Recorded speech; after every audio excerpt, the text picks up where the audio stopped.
మొన్న ముగిసినటువంటి world economic forum, ప్రపంచ ఆర్థికవేత్తల సదస్సు ఏదైతే ఉందో, ప్రపంచ ఆర్థిక సదస్సు దావోస్లో జరిగింది కదా, స్విట్జర్లాండ్ దావోస్లో.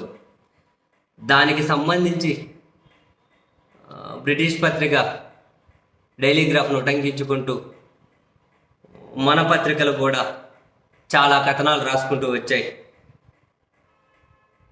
బిజినెస్ టుడే నుంచి ఎకనామిక్ అన్ని పత్రికలు రాసుకుంటూ వచ్చాయి. ఏమని? దావోస్లో జరిగినటువంటి కార్యక్రమాలు ఏదైతే ఉన్నాయో 3 రోజులు 4 రోజులు దావోస్లో, ఈ 3 రోజుల కార్యక్రమం కోసం, అక్కడ జరిగినటువంటి శృంగార కార్యకలాపాల కోసం అక్కడ మహిళలను బుక్ చేసుకున్నారు, అమ్మాయిలను, యువతలను బుక్ చేసుకున్నారు కదా. పోయిన సంవత్సరం కంటే డబల్ అయిందట. అసలు ఆ సర్వీసులు నడిపే సంస్థలు అయితే విపరీతమైనటువంటి కలెక్షన్లతో వాళ్ళ అకౌంట్ నిండిపోయిందని చెప్పి రాసుకుంటూ వచ్చారు. రెట్టింపు, డబల్ ట్రిపుల్ అయిందట పోయినసారితో పోలిస్తే. ఈ సర్వీస్ మాట్లాడుకొని ఆశ్చర్యపోతారు మీరు. The world economic forum in Davos, Switzerland, traditionally known for global discussions on key issues, has also generated attention for an alarming rise in escort services and sex parties among its attendees. A report reveals how wealthy participants spent large sums on these services, with some booking multiple escorts and even organizing orgies. The hidden side of the elite summit highlight as a stark contrast to the official purpose of the event. ఆ ఈవెంట్కి వచ్చిన వాళ్ళు ఎంతెంత డబ్బు spend చేసి ఒక్కోరు 2, 3, 4 ఒక్కో రాత్రికి book చేసుకున్నారట. 2, 3, 4 ఆశ్చర్యపోతాం. వింటున్నారా? According to the report by Daily Mail, escort agencies in the area witnessed a marked increase in demand during the event, with wealthy and powerful guests seeking out companionship for these hefty prices. The report states that some attendees even organized sex parties with multiple women being booked at once అంట.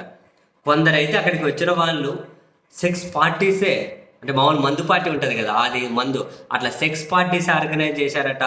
Multiple women ఒక్కొక్కరు book చేసుకొని అక్కడికి వచ్చిన వాళ్ళు ఒకరు choose చేసుకోవచ్చంట. ఆ తర్వాత gap ఇచ్చి ఇంకొకరిని చూజ్ చేసుకోవచ్చట. ఆ విధంగా పార్టీసే జరిపినారట. వరిని పాసులు అందుకు పోయినారట అయ్యా మీరు అక్కడికి.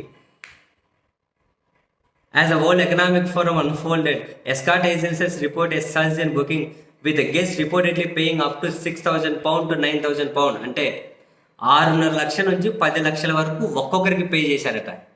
ఒక్కొక్క అమ్మాయికి 6.5 లక్షల నుంచి 9.5 లక్షల వరకు ఒక్కొక్కరు బుక్ చేశారట.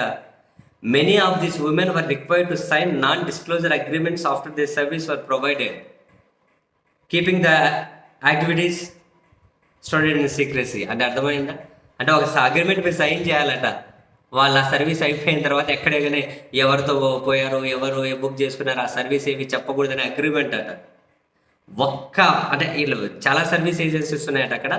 ఒక్క టిట్ ఫర్ టాట్ అనే ఒక సర్వీస్ ఏజెన్సీ అయితే కేవలం 3 రోజుల్లో 3,90,00,000 రూపాయలు కలెక్షన్స్ వచ్చాయట వాళ్ళకు. కేవలం 3 రోజుల్లో దావోస్కి వచ్చినటువంటి గెస్ట్లు వాళ్ళకి సెక్స్ పార్టీస్ అరేంజ్ చేసుకునేందుకు అమ్మాయిలను సప్లై చేస్తే 3,90,00,000 రూపాయలు ఆ ఒక్క సర్వీస్కి వచ్చేదట, ఆ ఒక్క ఏజెన్సీకి. ఇంక ఎన్ని సర్వీసెస్ ఉన్నాయి? ఆ టిట్ ఫర్ టాట్ వాళ్ళు రివీల్ చేశారట. There were significantly more sex parties then previous years అట. Wow. And pointed out that around 300 women were booked through the ఒక్క టిట్ ఫర్ టాట్ అనే ఆ సంస్థ నుంచి 300 మంది అమ్మాయిలను, యువతలను బుక్ చేసుకున్నారట ఈ ఒక్క సంస్థ నుండి. Compare to just 170 previous year అట.